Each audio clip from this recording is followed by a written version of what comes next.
Hello दोस्तों, मैं अभिषेक राय आपका हार्दिक स्वागत करता हूं हम अपने यूट्यूब चैनल पर। मेरा चल रहा है पॉलिटी। और पॉलिटी में आज जो हम पढ़ेंगे बहुत मजा आने वाला है। आज हम पढ़ेंगे प्रेसिडेंट के बारे में, है ना। हम जो है पूरा जो लक्ष्मीकांत का 6 एडिशन को लगभग आधा पढ़ चुके हैं। लगभग 50% काम हमने कर लिया है। अब जो हमें काम करना है वो काम करना है क्या चीज, राष्ट्रपति है या संघ की जो है और राज्य सरकार कैसे काम करती है, हम उसके बारे में पढ़ेंगे। क्लियर। तो शुरुआत हम करते हैं राष्ट्रपति से, प्रेसिडेंट से। संविधान के भाग 5 के अनुच्छेद 52 से लेकर 78 तक संघ की कार्यपालिका का वर्णन है। क्लियर। और संघ की कार्यपालिका में कौन कौन आते हैं? राष्ट्रपति, उपराष्ट्रपति, प्रधानमंत्री, मंत्रिमंडल और महान्यायवादी। तो पहला सवाल तो यही आ गया कि संघ की कार्यपालिका में कौन कौन से व्यक्ति आते हैं। तो राष्ट्रपति आते हैं, उपराष्ट्रपति, प्रधानमंत्री, मंत्रिमंडल यानी उसके जितने कैबिनेट लोग होते हैं, है ना, वो लोग आते हैं। और एक लास्ट है महान्यायवादी। ये कौन है? ये सारी बातें हम करेंगे। सबसे पहला बात हम करेंगे राष्ट्रपति। राष्ट्रपति भारत का राज्य का प्रमुख होता है ना। और वह भारत का प्रथम नागरिक भी माना जाता है और राष्ट्र की अखंडता, एकता और सुदृढ़ता का प्रतीक है ना। तो राष्ट्रपति एक बहुत महत्वपूर्ण है। लेकिन एक इंटरेस्टेड बात यह है कि ये नाम मात्र का ही है। तो ज्यादातर काम कौन करते हैं? प्रधानमंत्री। वो कैसे? वो हम आगे पढ़े। सवाल ये उठता है कि अगर किसी भी व्यक्ति को राष्ट्रपति बनना है तो उसे क्या क्या चीजें को फॉलो करना है। राष्ट्रपति पद हेतु जो एलिजिबिलिटी क्राइटेरिया है, वो क्या है? पहला चीज तो यही है कि आपको भारत का नागरिक होना चाहिए। ध्यान रखना है, यहाँ पर जन्म से नहीं लिखा है। जन्म का मतलब है कि आपका जन्म भारत में ही हुआ है। तो इसलिए आपको ये ध्यान नहीं रखना है, जन्म से नहीं। जैसे अमेरिका में है, यूएसए में है कि राष्ट्रपति वही बन सकता है कि जो जन्म से जो है वो अमेरिकन है ना। क्लियर है। यानी अगर मैं अमेरिका चला जाऊं और अमेरिका का नागरिकता ले लूं, तब भी मुझे जो है वो राष्ट्रपति बनने के लिए अलाउ नहीं करेंगे। क्लियर है। लेकिन भारत में वैसा कंडीशन नहीं है ना। आप जन्म से ना भी और कभी भी अगर भारत का नागरिक आप हैं या बने हैं बाद में भी, तभी आप राष्ट्रपति का चुनाव लड़ सकते हैं। पहला कंडीशन तो ये है। दूसरा चीज क्या है? आपकी जो आयु होनी चाहिए 25 वर्ष, सॉरी 35 वर्ष। आप पूर्ण चुके हैं 35 या 35 प्लस, है ना। तो मिनिमम आपको 35 ईयर जो है वो होना चाहिए। नेक्स्ट है इसमें, वह लोकसभा का सदस्य निर्वाचित होने के लिए, हाँ, यानी कि आप क्या है कि लोकसभा का जो मेंबर है, आप बनने के लिए एलिजिबल है, तभी आप राष्ट्रपति का चुनाव के लिए भी एलिजिबल है। मोस्ट इंपॉर्टेंट कि वह संघ सरकार में या किसी राज्य सरकार में या किसी स्थानीय प्राधिकरण में अथवा किसी सार्वजनिक प्राधिकरण में लाभ के पद पर ना हो, मतलब कहीं जॉब ना हो, है ना। तो ये चीजें है, आपको ये ध्यान रखना है कि लाभ का पद ना हो, कहीं भी ना हो, पूरे देश में कहीं भी ना हो। एक वर्तमान राष्ट्रपति, उपराष्ट्रपति या किसी राज्य का राज्यपाल, संघ अथवा राज्य के मंत्री किसी लाभ का पद नहीं माना जाता है। बेसिकली अगर अभी का जो प्रेजेंट का राष्ट्रपति, क्या अगला बार भी राष्ट्रपति का चुनाव लड़ सकते हैं? लड़ सकते हैं। उपराष्ट्रपति भी लड़ सकते हैं, वाइस प्रेसिडेंट, है ना। किसी राज्य का गवर्नर है या कुछ मंत्री है या कोई है, इनको जो है वो लाभ का पद नहीं माना जाता है। इनको कौन सा पद माना जाता है? इनको माना जाता है समाज सेवा। ये लोग समाज सेवा कर रहे हैं। क्लियर है। तो ये अगर इतना एलिजिबिलिटी है आप या इसमें आप आते हैं तो आप राष्ट्रपति का चुनाव लड़ सकते हैं, इतना से। लेकिन आगे क्या करना है ये समझना है कि ठीक है। अब क्या, जब इतना क्राइटेरिया आप फुलफिल कर देते हैं, तो क्या आप अब राष्ट्रपति के लिए आप एलिजिबल हैं? पहले इतना ही था कि अगर किसी व्यक्ति के पास क्या है ना, वो सारा क्राइटेरिया अगर फुलफिल हो जाता था, तो लोग राष्ट्रपति का चुनाव लड़ लेते थे, लेकिन नहीं।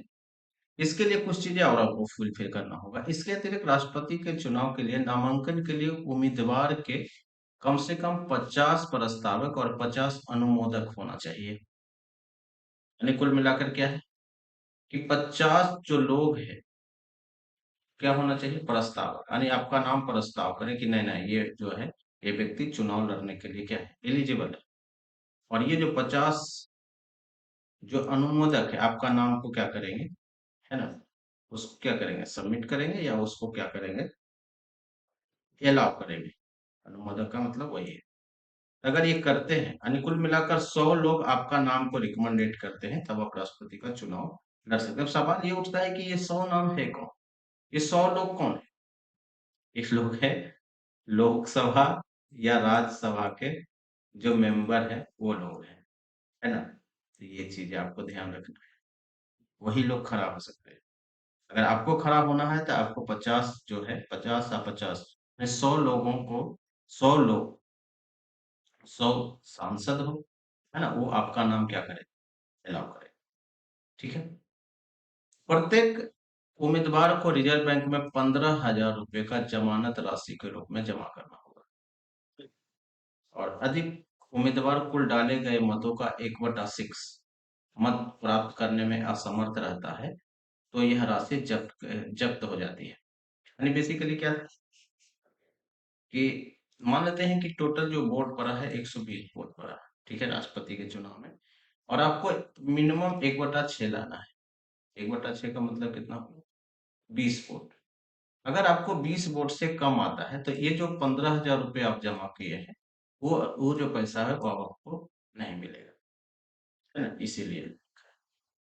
1997 से पूर्व प्रस्तावकों और अनुमोदकों की संख्या 10-10 थी, है ना, तथा जमानत राशि कितना था, 2500। और 1997 में इसे बढ़ा दिया गया, ताकि उन उम्मीदवारों को हतोत्साहित किया जा सके जो गंभीरता से चुनाव नहीं लड़ते। क्लियर है? तो अगर मान लेते हैं कि जो व्यक्ति है, अगर राष्ट्रपति का जो चुनाव है, उसमें क्या चीजें हैं कि वो भारत का नागरिक भी हो, 35 वर्ष भी पूरा कर लिया हो, लोग वो लाभ के पद पर भी ना हो, या वो लोकसभा का चुनाव लड़ने के लिए क्या है, एलिजिबल है। ये चीजें हैं। और दूसरी बात क्या है कि उसका जो नाम है, 100 लोगों ने रिकमेंडेड किया है कि हाँ, ये राष्ट्रपति चुनाव लड़ने के लिए क्या है, वैध है। तो क्या होगा, अब वो राष्ट्रपति का चुनाव के लिए कैंडिडेट वो खड़ा हो जाता है, यानी, है ना, इसी टाइप से जो कैंडिडेट है, खड़ा हो। अब सवाल ये उठता है कि राष्ट्रपति का जब चुनाव होगा, इसमें वोट डालेगा, है ना, वोट कैसे डलता है, ये चीजें हम समझना है। क्या वोट जो है, वोट दो ही टाइप से डलता है, एक को तो बोलते हैं हम डायरेक्ट इलेक्शन, एक होता है इनडायरेक्ट। डायरेक्ट का मतलब है कि जो सीधे जनता वोट करती है। इनडायरेक्ट का मतलब है कि जनता किसी और को चुनो, और वो किसी और को चुनेगा, है ना। तो इसको हम बोलते हैं इनडायरेक्ट इलेक्शन। तो राष्ट्रपति का जो चुनाव होता है, वो इनडायरेक्ट होता है ना। जनता चुनती है किसको, जनता चुनती है सांसद और विधायक को, है ना। और ये जो सांसद विधायक हैं, वो किसको चुनती है, वो चुनती है राष्ट्रपति को, प्रेसिडेंट, है ना। तो आगे हम समझेंगे कि ये कैसे काम करता है। राष्ट्रपति का निर्वाचन, राष्ट्रपति का निर्वाचन जनता प्रत्यक्ष रूप से नहीं, बल्कि एक निर्वाचक मंडल के सदस्यों द्वारा उसका निर्वाचन किया जाता है। ठीक है, जनता नहीं करती है। इसमें जो लोग शामिल होते हैं चुनाव देने में, वो होते हैं सांसद, संसद के दोनों सदनों के निर्वाचित सदस्य। ध्यान रखना है, संसद में दो टाइप का सदन है, एक है लोकसभा, दूसरा है राज्यसभा। लोकसभा में क्या है कि पहले, अब तो शायद समाप्त हो गया है, कि दो लोगों, जो एंग्लो इंडियन था, एंग्लो इंडियन, इसको क्या करता है, राष्ट्रपति नॉमिनेट करता था। क्लियर। और अभी जो है राज्यसभा में क्या होता है, 12 लोगों को क्या करता है, नॉमिनेट करता है। तो ये जो 12 लोग हैं, ये राष्ट्रपति के चुनाव नहीं देंगे, ये एलिजिबल नहीं है। और ये जो पहले 2 लोग थे, अब तो समाप्त हो गया है लोकसभा में, ये भी क्या थे, राष्ट्रपति के चुनाव नहीं लड़ सकते थे। यानी सिर्फ जो निर्वाचित सदस्य हैं, वही राष्ट्रपति के चुनाव में भाग ले सकते थे। क्लियर है?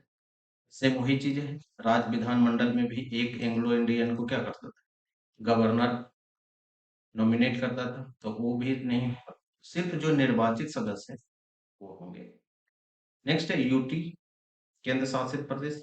दिल्ली और पौंडीचेरी की विधानसभा के निर्वाचित सदस्य, तो सिर्फ यही देंगे, है ना, दिल्ली पौंडीचेरी। और जो 6 जो यूटी वाले जो बच जाते हैं, वो जो है इसमें एलिजिबल नहीं है। अब एक चीज जो बच गया है, वो बच गया है, मैं मान लेते हैं कि विधानसभा में जो राज्य की विधानसभा, एक होता है लेजिस्लेटिव असेंबली जिसको हम विधानसभा बोलते हैं, और एक होता है लेजिस्लेटिव काउंसिल जिसको हम विधान परिषद बोलते हैं। तो विधान परिषद भी जो है इसमें चुनाव के लिए एलिजिबल नहीं है। क्लियर? वही चीजें हम यहाँ पे बात करेंगे। इस प्रकार संसद के दोनों सदनों के मनोनीत सदस्य, राज्य विधानसभाओं के मनोनीत सदस्य, राज्य विधान परिषद, दो सदनीय विधायकों के मामले में, क्योंकि कहीं कहीं क्या है कि एक ही सदन है राज्य में के, है ना, दो सदनीय विधायक के मामले में सदस्य, है ना। और दिल्ली और पांडिचेरी के विधानसभा के मनोनीत सदस्य राष्ट्रपति के निर्वाचन में भाग नहीं लेते। क्लियर है? हाँ, जब कोई सभा विघटित हो गई हो, तो उस समय राष्ट्रपति के निर्वाचन में मतदान नहीं कर सकता है। मान लेते हैं कि पूरा, क्योंकि हमारे देश में हमेशा क्या चलता है, कहीं न कहीं चुनाव होते रहता है। तो मान लेते हैं कि जब राष्ट्रपति का चुनाव हो रहा है, तो क्या है कि उस समय जो विधान, जो लेजिस्लेटिव असेंबली है किसी का, मान लेते हैं बिहार का, वो क्या है, समाप्त हो चुकी है, काम नहीं कर रही है ना। तो क्या होगा, क्या होगा, तो ये राष्ट्रपति के चुनाव में जो है वो भाग नहीं लेंगे। क्लियर है ये चीजें? तो ये तो हो गया कि राष्ट्रपति के चुनाव कौन कौन कर सकते हैं, इसी को हम बोलते हैं निर्वाचक मंडल।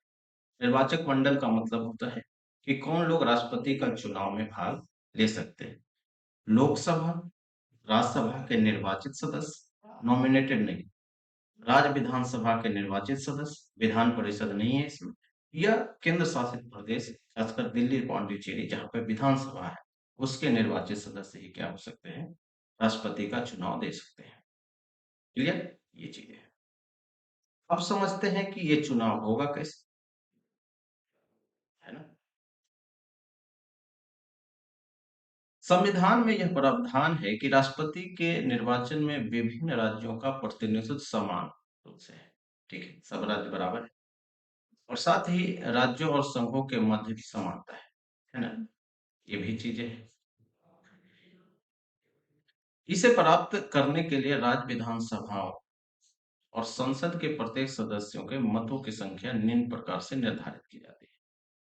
आगे यानी बेसिकली मतलब ये है कि जो विधायक है, यानी राज्य विधानसभा के, उसका वोट का मूल्य कितना हो, उसको हम काउंट कैसे करेंगे।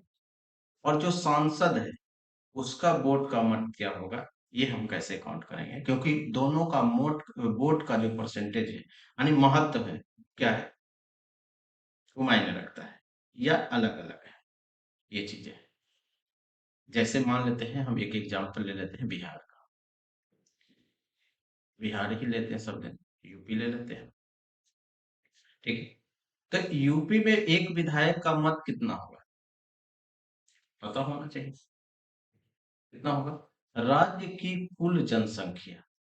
ठीक है ना, अभी मान लेते हैं 22 करोड़ जनसंख्या है यूपी का, है ना। और राज्यों में निर्वाचन के निर्वाचित कुल सदस्य कितना, 400, शायद 3 सीटें हैं। ठीक है, यूपी में इसको और बटा 1000 इसलिए है क्योंकि ये सिर्फ क्या है, नंबर कम करने के लिए, 1000, 1/1000 का कोई मतलब नहीं है ना। तो अगर राज्य की कुल जनसंख्या और राज्य में जितना जो निर्वाचित जो सदस्य है, यानी निर्वाचित जो विधायक है, उससे भाग दे देंगे, तो एक जो विधायक का मत का मूल्य निकल जाएगा। क्लियर है? ये हो गया एक विधायक का मत। दूसरा है, अगर संसद का मूल्य को अगर निकालना है तो क्या करना है? सभी राज्यों के विधायकों के मतों का कुल मूल्य, मान लीजिए इस टाइप से यूपी का निकालें, फिर बिहार का निकालेंगे, फिर राजस्थान का निकालेंगे, प्लस एमपी का निकालेंगे, तो उसी टाइप से टोटल 28 या 2 यूनियन टेरिटरी, और बटा जो सांसद का जो है, सांसद का मतलब है कि लोकसभा प्लस राज्यसभा के जो निर्वाचित सदस्य से भाग दे देंगे, तो क्या होगा कि एक सांसद का जो है मतों का मूल्य निकल जाएगा, है ना? अगर मान लेते हैं राज्यसभा में टोटल कितना है, 245, और ये 545 है, तो लगभग कितना से हो जाएगा? हाँ, तो ये हो जाएगा 790। 790 से हम क्या करेंगे कि भाग दे देंगे, तो हम टोटल क्या हुआ कि जो सांसद का जो मूल्य है वोट का, वो निकल जाएगा। क्लियर? नेक्स्ट है कि राष्ट्रपति का जो चुनाव है आनुपातिक प्रतिनिधित्व के अनुसार एकल संक्रमणीय मत एवं गुप्त मतदान होता है। आज हम समझेंगे कि आनुपातिक प्रतिनिधित्व का क्या मतलब है। एक अनुपात में बात होती है ना? निर्वाचक मंडल के प्रत्येक सदस्य को केवल एक मत पत्र दिया जाता है। ठीक है। मत पत्र को मतदान करते समय उम्मीदवारों के नाम के आगे एक वरीयता, है ना, 1 2 3 4 अंकित करनी होती है ना? इस प्रकार मतदाता उम्मीदवारों की उतनी वरीयता दे सकता है जितने उम्मीदवार होते हैं। चलिए समझते हैं। इसको कोई ज़्यादा मुद्दा नहीं है। मेन मुद्दा क्या है, यही चीज़ें समझने की कोशिश करते हैं। अभी तक आप जितना भी चीज़ पढ़े हैं, हम उसके बारे में बात कर लेते हैं। तभी आपको क्लियर होगा बिना मान लेते हैं कि जो राष्ट्रपति के चुनाव में 3 लोगों ने खड़ा हुआ है, ए, बी और सी। ठीक है। जो ये लोग जो वोट करेंगे, इनको वरीयता दिया जाता है। जैसे अगर ये 1 2 3, तो इसमें जो लिखा जाएगा कि आप 1 नंबर पर मान लेते हैं राम, राम नाम का व्यक्ति है ना? ये सांसद और विधायक कोई भी कुछ भी हो सकता है। इसको बोला जाएगा कि आप 1 नंबर पर किसको चूज करना चाहते हैं। मान लेते हैं कि ये बी को 1 नंबर पर चूज किया, ठीक है? फिर ए को ये 2 नंबर पर चूज किया, और सी को ये 3 नंबर पर चूज किया, है ना? इस टाइप से काम होता है। उसी टाइप से जितने भी लोग आएंगे उसी 1 2 3 करेंगे, है ना? ये एक एक 3 का क्या मतलब है कि 3 लोग खड़ा हो गए। अगर 4 रहते तो यहाँ पर डी भी होता, 5 लोग खड़ा होते तो बी भी होता, है ना? लेकिन क्या है कि 2 लोगों को, 3 लोग ही खड़ा हुए। इसी टाइप से क्या होगा, इसी टाइप से इनको भी वोट पड़ेगा, इसको भी वोट पड़ेगा, इस टाइप से होता है। कोई आदमी आएगा, ए को पहला नंबर पर रखेगा, है ना? कोई व्यक्ति और आएगा, सी को पहला नंबर पर रखेगा, बी को दूसरा पर रखेगा, है ना? तो वो चीजें चलता रहे। अब जब काउंट होगा, जब काउंट होता है तो क्या होगा कि जो पहले किसको काउंट करेगा कि ए को जो है कितने लोगों ने एक पर रखा है। समझ गए? मान लेते हैं कि 10 लोगों ने ए को एक एक नंबर पर चुना है, यानी पहला प्राथमिकता दिया है। उसी टाइप से मान लेते हैं इसको 15 लोगों ने, और इसको मान लेते हैं 20 लोगों ने। ठीक है। अब ये मान लेते हैं, अब लॉजिकली क्या है, एक नंबर पर जो है ए को जो है वो कितना लोगों ने, 10 लोगों, तो ये डायरेक्ट क्या है, ये दोनों से कम है, तो ये डायरेक्ट जो हो जाएंगे, बाहर हो जाएंगे। अब ये जो 10 जो वोट है, क्योंकि ये को एक नंबर पर ये 10 लोगों ने रखा है, तो दूसरे नंबर पर भी दूसरे को रखा हुआ है ना? तो अगर हम मान लेते हैं कि ये जो 10 लोग हैं, 10 लोग जो ए को एक नंबर पर रखा था, अब ये काउंट होगा कि 2 नंबर पर सी को रखा है। कहीं ऐसा भी हो सकता है ना, कि हो सकता है कि इसमें से 10 लोगों ने, 5 लोगों ने क्या किया है, बी को रखा था दूसरे नंबर पर, तो 5 वोट इसमें काउंट हो जाएगा। या इसमें 2 नंबर पर रखा होगा, तो इसमें काउंट होगा, है ना? तो 2 नंबर पर मान लेते हैं, तो इसके पास वोट हो गया 20, इसके पास हो गया 25, है ना? तो यानी इसका वोट क्या होगा, ट्रांसफर हो गया, संक्रमण हो गया, है ना? अब इसमें से जिसको ज्यादा आएगा वो जीत जाएगा, तो इस लॉजिक के हिसाब से क्या हो गया, सी बन गया राष्ट्रपति। समझ में आया बात कि नहीं आया? करना कुछ नहीं है, जितने कैंडिडेट है उसमें से वरीयता दिया गया है कि किसको आप एक पर रखना चाहते हैं, किसको 2 पर, किसको 3 पर। जब शुरू में काउंटिंग होती है तो सिर्फ ये गिना जाता है कि एक नंबर पर किसको ज्यादा लोगों ने चुना है। अगर ए को ज्यादा लोगों ने चुना है, बी को भी चुना है, तो देखा जाएगा जिसका कम लगेगा उसका वोट को इस दोनों में क्या हो जाएगा, बट जाएगा। वो भी कट कैसे बटेगा? ऐसा नहीं बटेगा कि मान लेते 10 वोट है तो 5-5 वोट बांट दिया, नहीं, ऐसे नहीं बढ़ता है। इसे इसमें ऐसे बढ़ता है कि अगर, क्योंकि यहाँ पर तीसरे लोगों को अगर 10 वोट मिला है तो इसको दूसरे नंबर पर जो है इसको चुना है। अगर दूसरे नंबर पर बी को 3 लोगों ने चुना है और 7 लोग सी को चुना, तो 7 वोट इसमें काउंट होगा और इसमें पहले लोगों को 3 वोट मिलेगा, है ना? तो इस टाइप से जो होता है उसी को हम बोलते हैं वारिता। उसमें से जिसको ज्यादा वोट मिलेगा वो राष्ट्रपति बन जाएगा। क्लियर है ये बात? और ये सब गुप्त मतदान में के जो वो होता है। अगर मान लेते हैं कि राष्ट्रपति के चुनाव, है ना, राष्ट्रपति के चुनाव से संबंधित सभी विवादों की जांच व फैसले उच्चतम न्यायालय सुप्रीम कोर्ट में होता है, कहीं और नहीं होता है, ध्यान रखना है। होते हैं और उसका फैसला क्या होता है? अंतिम होता है। क्लियर? राष्ट्रपति के चुनाव को इस आधार पर चुनौती नहीं दी जा सकती है कि निर्वाचक मंडल क्या है? अपूर्ण है, यानी कम लोगों ने वोट दिया है, इस आधार पर आप नहीं कर। हाँ, कोई वाकई में धांधली हुआ है तो आप बोल सकते हैं। उच्चतम न्यायालय द्वारा किसी व्यक्ति को राष्ट्रपति चुनाव में नियुक्त को अवैध घोषित किया जाता है तो उच्चतम न्यायालय की घोषणा से पूर्व उसके द्वारा किए गए कार्य अवैध नहीं माने जाएंगे तथा प्रभावी बने रहेंगे। बेसिकली क्या मतलब है भाई? मतलब सिंपल है कि मान लेते हैं कि ये जो व्यक्ति राष्ट्रपति बना है वो गलत तरीके से बना है ना? तो जांच चलेगा। लेकिन उसी अंतराल में क्या होता है कि राष्ट्रपति का शपथ भी ले लेता है और कुछ दिन काम भी कर लेता है। अब इधर से पता चला कि नहीं, ये सुप्रीम कोर्ट का जो फैसला है तो ने बोला राष्ट्रपति गलत बना हुआ है, ये गलत तरीके से राष्ट्रपति बना, तो क्या होगा? अब क्या होगा कि ये व्यक्ति जितने भी काम कर चुका है ना, मान लेते हैं 1 महीना के बाद फैसला आया, तो ये जो 30 दिनों में जितना भी काम किया उस काम को खत्म नहीं किया जाएगा। क्लियर? वो अवैध नहीं होगा, वो वैध ही माने जाते हैं। क्लियर? तो ये महत्वपूर्ण है। ठीक है?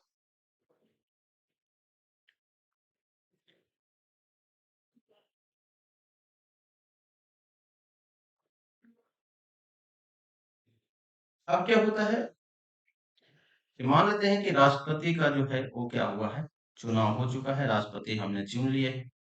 लेकिन राष्ट्रपति का जब अब शपथ की बात आती है तो ये कौन दिलाएगा? है ना? तो महत्वपूर्ण यही है। पहला चीज तो यही है कि उच्चतम न्यायालय के मुख्य न्यायाधीश यानी चीफ जस्टिस ऑफ इंडिया, है ना, ये, और उसकी अनुपस्थिति में वरिष्ठतम न्यायाधीश द्वारा राष्ट्रपति के पद की शपथ दिलाई जाती है। यानी अगर चीफ जस्टिस ऑफ इंडिया ना हो तो कौन होगा? कि जो वरिष्ठ जज होंगे सुप्रीम कोर्ट के, वही जो है क्या कराएंगे? शपथ दिलाएं, है ना? और वही सब बातें हैं कि हम अपना श्रद्धा पूर्वक जो है वो अपना कार्य पालन करूंगा, है ना? देश की एकता, अखंडता, वो सारी बातें जो है जो आप टीवी पर देखते हैं वो सारा चीज है। लेकिन यहाँ पर सबसे महत्वपूर्ण चीज है, ये सवाल पूछता है कि कौन इनको जो है शपथ दिलाता है? तो चीफ जस्टिस ऑफ इंडिया, है ना? और अगर वो ना हो तो वरिष्ठतम जज जो है उसके द्वारा जो है इनका जो शपथ दिलाया जाता है। और सवाल ये उठता है कि हम थोड़ा सा बात कर लेते हैं कि राष्ट्रपति का निर्वाचन में 1952 से लेकर 2017 तक, है ना,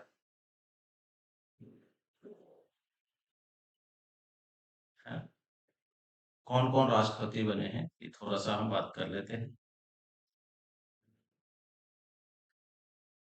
1952 में, क्योंकि हमारा पहले जो राष्ट्रपति थे डॉक्टर राजेंद्र प्रसाद, इनको जो वोट मिला था 83% वोट मिला है। इनके जो प्रतिद्वंदी थे केटी साहब, है ना, इनको मात्र 15%।